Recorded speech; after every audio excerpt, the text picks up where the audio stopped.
Hello, hi everyone. This is Kratika, a current NEET UG aspirant. So ಈ ಒಂದು ಕ್ಲಾಸಲ್ಲಿ ನಾವು ಏನರ ಬಗ್ಗೆ ಡಿಸ್ಕಸ್ ಮಾಡ್ತಿದ್ದೀವಿ ಅಂತ ಅಂದರೆ ದ ಸ್ಟ್ರಕ್ಚರ್ ಆಫ್ ಆ ಮಯೋಫಿಲಮೆಂಟ್ಸ್ ಆರ್ ಮಯೋಫಿಬ್ರಿಲ್ಸ್. ಸೊ ಇದ್ರ ಬಗ್ಗೆ ಇವಾಗ ನಾವು ಡಿಸ್ಕಸ್ ಮಾಡೋಣ. ಮಯೋಫಿಲಮೆಂಟ್ಸ್ ಅಥವಾ ಮಯೋಫಿಬ್ರಿಲ್ಸ್ ಅನ್ನು ತಗೊಂಡಾಗ ಇದು ಎರಡು ಥರ ಬರುತ್ತೆ. ಏನಾಗಿರುತ್ತೆ, ಒಂದು ತಿನ್ ಆಗಿರುತ್ತೆ, ಒಂದು ತಿನ್ ಮಯೋಫಿಲಮೆಂಟ್ ಅಥವಾ ಮಯೋಫಿಬ್ರಿಲ್ಸ್ ಬರುತ್ತೆ, ಇನ್ನೊಂದು ತಿಕ್ ಮಯೋಫಿಲಮೆಂಟ್ ಬರುತ್ತೆ. ತಿನ್ ಅಂತ ಬಂದಾಗ ನಮ್ಗನ್ಸುತ್ತೆ ಅದು ಆಕ್ಟಿನ್ ಪ್ರೋಟೀನ್ ಇಂದ ಮೇಡಪ್ ಆಗಿರುತ್ತೆ, ತಿಕ್ ಅನ್ನೋದು ಮಯೋಸಿನ್ ಇಂದ ಮೇಡಪ್ ಆಗಿರುತ್ತೆ ಅಂತ. ಬಟ್ ತಿನ್ ಅನ್ನೋದು ಏನಿದೆ ಅದು 3 ತರದ ಪ್ರೋಟೀನ್ಸ್ ಇಂದ ಮೇಡಪ್ ಆಗಿರುತ್ತೆ. ಒಂದು ಆಕ್ಟಿನ್, ಇನ್ನೊಂದು ಟ್ರೋಪೋನಿನ್, ಇನ್ನೊಂದು ಟ್ರೋಪೋಮಯೋಸಿನ್ ಅಂತ. ಏನಾಗುತ್ತೆ, ಎಸ್, ತಿನ್ ಅನ್ನೋದು 3 ತರದ ಪ್ರೋಟೀನ್ಸ್ ಇಂದ ಮೇಡಪ್ ಆಗಿರುತ್ತೆ. ಫಸ್ಟ್ ಬಂದು ಆಕ್ಟಿನ್, ಆಮೇಲೆ ಬಂದು ಟ್ರೋಪೋನಿನ್,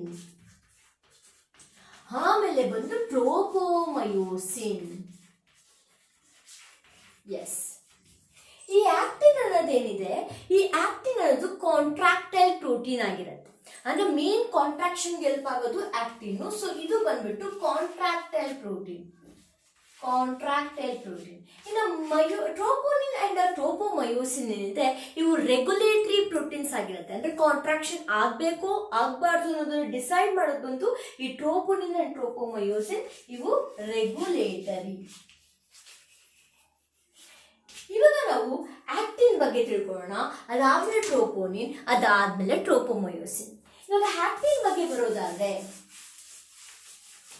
ಇವಾಗ ಫಸ್ಟ್ ಬರೋದು ನಾವು ಏನ್ರ ಬಗ್ಗೆ, ಆಕ್ಟಿನ್.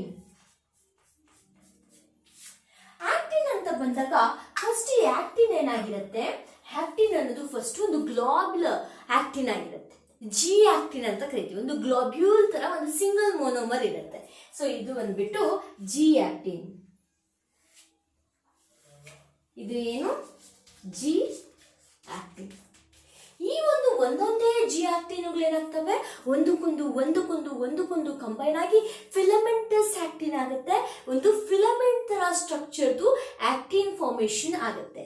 ಯಾರ ಸಹಾಯದಿಂದ, ಮೆಗ್ನೀಷಿಯಂ ಅಯಾನ್ಸ್ ನ ಸಹಾಯದಿಂದ, Mg2+ ನ ಸಹಾಯದಿಂದ ಇದೇನಾಗುತ್ತೆ, ಫಿಲಮೆಂಟಸ್ ಆಕ್ಟಿನ್ ಆಗುತ್ತೆ.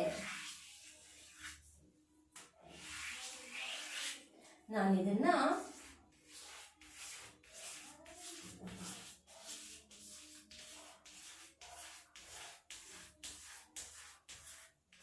ಸಾಕು.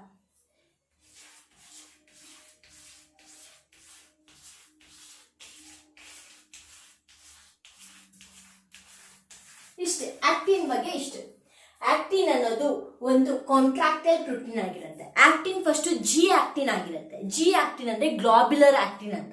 ಈ ಗ್ಲೋಬ್ಯುಲರ್ ಆಕ್ಟಿನ್ ಮೆಗ್ನೀಷಿಯಂ ಅಯಾನ್ ಸಹಾಯದಿಂದ ಒಂದಕ್ಕೊಂದು ಪಾಲಿಮರೈಸೇಷನ್ ಅಕ್ಕರ್ ಆಗಿ ಒಂದು ಎಫ್ ಆಕ್ಟಿನ್, ಫಿಲಮೆಂಟಸ್ ಆಕ್ಟಿನ್ ಆಗುತ್ತೆ.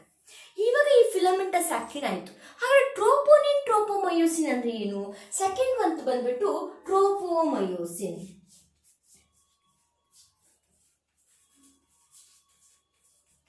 ಟ್ರೋಪೋಮಯೋಸಿನ್ ಅಂದ್ರೆ ಏನಾಗುತ್ತೆ ಅಂದ್ರೆ ಈ ಫಿಲಮೆಂಟಸ್ ಆಕ್ಟಿನ್ ಏನಿದೆ ಅದ್ರ ಜೊತೆಗೇನೆ ಒಂದು ಏನು ಫಿಲಮೆಂಟಸ್ ಸ್ಟ್ರಕ್ಚರ್ ಫಾರ್ಮೇಶನ್ ಆಗಿರುತ್ತೆ. ಇದ್ರ ಜೊತೆಗೆ ಏನಾಗುತ್ತೆ, ಪ್ಯಾರಲಲಿ ಒಂದು ಫಿಲಮೆಂಟಸ್ ಸ್ಟ್ರಕ್ಚರ್ ಫಾರ್ಮೇಶನ್ ಆಗುತ್ತೆ. That is tropomyosin. ಅಂದ್ರೆ ಇದ್ರ ಜೊತೆನೆ ಈ ತರ ನೋಡಿ, ನಾನು ಬ್ಲೂ ಕಲರ್ ಅಲ್ಲಿ ಏನ್ ಬರೀತಿದ್ದೀನಿ, ದಿಸ್ ಇಸ್ ಅ ಟ್ರೋಪೋಮಯೋಸಿನ್. ಇದೇನಾಗುತ್ತೆ, ಟ್ರೋಪೋಮಯೋಸಿನ್. ಈ ಫಿಲಮೆಂಟಸ್ ಆಕ್ಟಿನ್ ಎಲ್ಲ ವ್ರಾಪ್ ಮಾಡ್ಕೊಂಡಿರೋ ತರ ಒಂದು ಟ್ರೋಪೋಮಯೋಸಿನ್ ಇರುತ್ತೆ. This is tropomyosin. ಹಾಗಾದ್ರೆ ಟ್ರೋಪೋನಿನ್ ಅಂತ ಅಂದ್ರೆ ಏನು? ಈ ಫಿಲಮೆಂಟಸ್ ಆಕ್ಟಿನ್ ಒಳಗಡೆ ಏನಿರ್ತವೆ, ಒಂದು ರೆಗ್ಯುಲೇಟರಿ ಸ್ಟ್ರಕ್ಚರ್ಸ್ ತರ ಈ ತರ ಒಂದು ಟ್ರೈಮೆರಿಕ್ ಪ್ರೋಟೀನ್ ಇರುತ್ತೆ. 3 ಒಂದು ಗ್ಲೋಬ್ಯುಲರ್ ತರ ಏನಾಗಿರ್ತವೆ, ಅಲ್ಲಲ್ಲಿ ರೆಗ್ಯುಲೇಟರಿ ಇಂಟರ್ವಲ್ಸ್ ಅಲ್ಲಿ ಎಲ್ಲಿ ರೆಗ್ಯುಲೇಷನ್ ಮಾಡ್ಬೋದು, ಕಾಂಟ್ರಾಕ್ಷನ್ ಎಲ್ಲಿ ರೆಗ್ಯುಲೇಟ್ ಮಾಡ್ಬೋದು, ಎಲ್ಲಿ ಕಂಟ್ರೋಲ್ ಮಾಡ್ಬೋದು, ಅಲ್ಲೆಲ್ಲ ಈ ತರ ಏನಾಗಿರ್ತವೆ, ಟ್ರೈಮೆರಿಕ್ ಪ್ರೋಟೀನ್ಸ್ ಪ್ರೆಸೆಂಟ್ ಇರ್ತವೆ. These are known as troponin.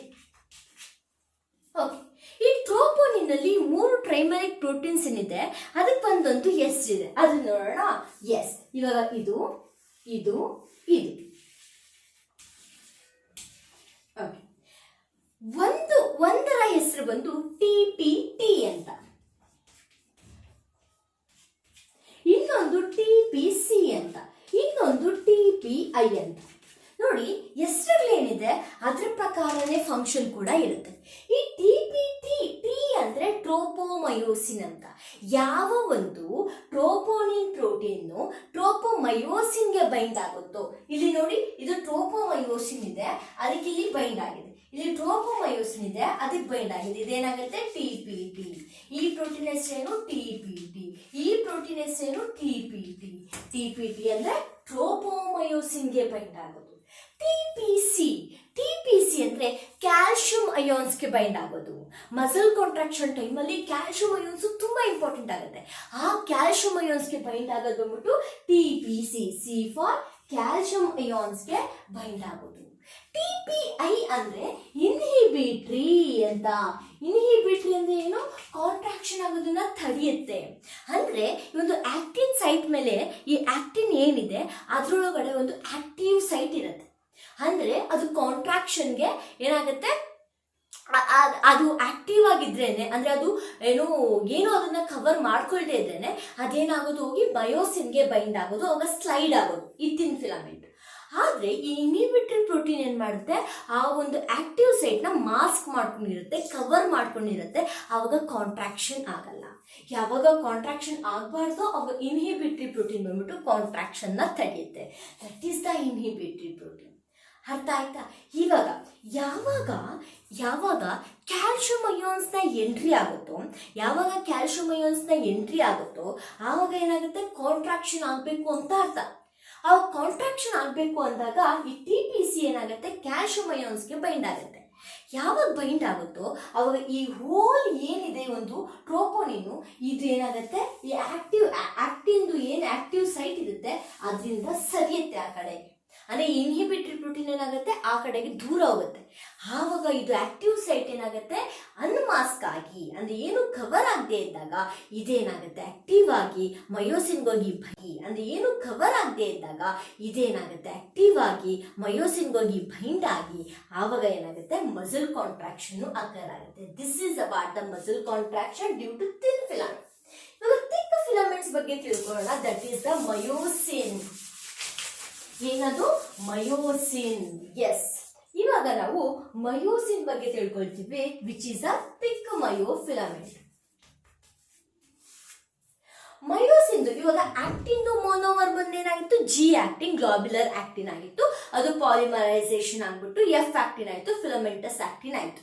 ಈ ಮಯೋಸಿನ್ ಒಂದು ಮೋನೋಮರ್ ಇದೆ, ಅದರ ಹೆಸರು ಬಂದು ಏನಾಗಿರುತ್ತೆ, ಮೀರೋಮಯೋಸಿನ್. ಮೀರೋಮಯೋಸಿನ್ ಯಾವ ತರ ಇರುತ್ತೆ ಅಂದ್ರೆ ಥಿಕ್ ಆಗಿರುತ್ತೆ. ಯಾಕಿರುತ್ತೆ ನೋಡೋಣ ಬನ್ನಿ. ಈ ಮೀರೋಮಯೋಸಿನ್ಗೆ ಒಂದು ತಲೆ ಕೂಡ ಇರುತ್ತೆ, ಬಾಲ ಕೂಡ ಇರುತ್ತೆ, ಒಂದು ಶಾರ್ಟ್ ಆರ್ಮ್ ಕೂಡ ಇರುತ್ತೆ. ನೋಡಿ ಇವಾಗ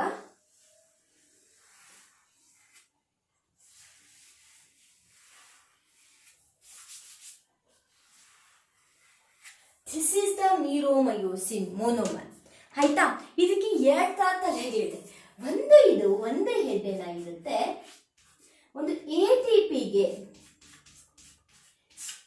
ಸೈಟ್ ಫಾರ್ ATP ಇದು ಬೈಂಡ್ ಆಗೋದಕ್ಕೆ, the binding site of ATP ಒಂದು ಸೈಟ್ ಆಗಿದ್ರೆ, ಇನ್ನೊಂದು ಆಕ್ಟಿನ್ ಬೈಂಡಿಂಗ್ ಸೈಟ್ ಒಂದಿರುತ್ತೆ. ಆಕ್ಟಿನ್ ಬೈಂಡ್ ಆಗೋದಕ್ಕೆ ಒಂದು ಸೈಟ್ ಇರುತ್ತೆ, ATP ಬೈಂಡ್ ಆಗೋದಕ್ಕೆ ಒಂದು ಸೈಟ್ ಇರುತ್ತೆ. ATP ಬೈಂಡ್ ಆಗುತ್ತೆ ಅಂದ್ರೆ ಇಲ್ಲಿ ಹೈಡ್ರೋಲೈಸಿಸ್ ಆಫ್ ATP ಆಗೋದ್ರಿಂದ ಈ ಮೀರೋಮಯೋಸಿನ್ ಏನಾಗಿರುತ್ತೆ, ಹೈಡ್ರೋಲೈಸಿಸ್ ಆಫ್ ATPಗೆ ಏನು ಹೆಲ್ಪ್ ಮಾಡೋದ್ರಿಂದ ATPase ಆಕ್ಟಿವಿಟಿಯಲ್ಲಿ ಕೂಡ ಇನ್ವಾಲ್ವ್ ಆಗುತ್ತೆ. ಈಗ ಈ ಒಂದು ಏನಿದೆ ಇದನ್ನ ಏನಂತ ಕರಿತೀವಿ, ಹೆಡ್, ಬೈಪೋಲಾರ್ ಹೆಡ್. 2 ತಲೆ ತರ ಇದೆಯಲ್ಲ, ಸೊ ಬೈಪೋಲಾರ್ ಹೆಡ್. ಇದು ಏನಿದೆ ನೋಡಿ, ಇಲ್ಲಿಂದ ಇಲ್ಲಿಗೆ ಇದನ್ನ ನಾವು ಶಾರ್ಟ್ ಆರ್ಮ್ ಅಂತ ಕರಿತೀವಿ. ಏನಂತ ಕರಿತೀವಿ, ಶಾರ್ಟ್ ಆರ್ಮ್ ಅಂತ. ಇವಾಗ ಇಲ್ಲಿಂದ ಇಲ್ಲಿಗೆ ಏನಿದೆ, ಟೇಲ್ ಇದೆ. Okay, tail. ಇವಾಗ ಈ ಬೈಪೋಲರ್ ಹೆಡ್ ಪ್ಲಸ್ ಈ ಶಾರ್ಟ್ ಆರ್ಮ್ ಇವೆರಡನ್ನು ಸೇರಿಸಿ ನಾವು ಕ್ರಾಸ್ ಆರ್ಮ್ ಅಂತ ಕರಿತೀವಿ. ಈ ಕ್ರಾಸ್ ಆರ್ಮ್ ಏನಾಗಿದೆ, ಹೆವಿ ಆಗಿದೆ, ಬಿಕಾಸ್ ತುಂಬಾ ದಪ್ಪ ಇದೆ. ಈ ಟೇಲ್ ಏನಾಗಿದೆ, ತುಂಬಾ ಸಣ್ಣ ಇದೆ. ಅದಕ್ಕೆ ಮಯೋಸಿನಲ್ಲಿ 2 ಟೈಪ್ಸ್ ಬರುತ್ತೆ. ಒಂದು ಬಂದು ಹೆವಿ ಮೀರೋಮಯೋಸಿನ್, ಓಕೆ, ಇನ್ನೊಂದು ಬಂದು ಏನು ಲೈಟ್ ಮೀರೋಮಯೋಸಿನ್ ಅಂತ. ಹೆವಿ ಮ್ಯೂರೋಮಯೋಸಿನ್ ಅಂದ್ರೆ ಈ ಕ್ರಾಸ್ ಆರ್ಮ್ ಬರುತ್ತೆ. ಆ ಕ್ರಾಸ್ ಆರ್ಮ್ ಅಂದ್ರೆ ಒಂದು ಬೈಪೋಲಾರ್ ಹೆಡ್ ಬರುತ್ತೆ, ಇನ್ನೊಂದು ಶಾರ್ಟ್ ಆರ್ಮ್ ಬರುತ್ತೆ. ಲೈಟ್ ಮ್ಯೂರೋಮಯೋಸಿನ್ ಅಲ್ಲಿ ಟೇಲ್ ಪಾರ್ಟ್ ಬರುತ್ತೆ. ವೆರಿ ಗುಡ್, ಟೇಲ್ ಪಾರ್ಟ್ ಬರುತ್ತೆ. This is about the structure of actin and myosin, troponin, tropomyosin, thin and thick filament, myofilaments. ಇಷ್ಟೇ ಯಾಕೆ ಇಂಟ್ರೊಡಕ್ಷನ್. ದೆನ್ ನೆಕ್ಸ್ಟ್ ನಾವು ಡಿಸ್ಕಸ್ ಮಾಡಬೇಕಾಗಿರೋದು ಮಸಲ್ ಕಾಂಟ್ರಾಕ್ಷನ್ ಯಾವ ಥರ ಆಗುತ್ತೆ, ಸ್ಲೈಡಿಂಗ್ ಫಿಲಮೆಂಟಸ್ ಥಿಯರಿ ಬಗ್ಗೆ. ಅಲ್ಲಿವರೆಗೂ ಕಾಯ್ತಾ ಇರಿ ನೆಕ್ಸ್ಟ್ ವಿಡಿಯೋಗೋಸ್ಕರ. ಥ್ಯಾಂಕ್ ಯು ಸೋ ಮಚ್ ಈ ವಿಡಿಯೋ ನೋಡಿದ್ದಕ್ಕೆ.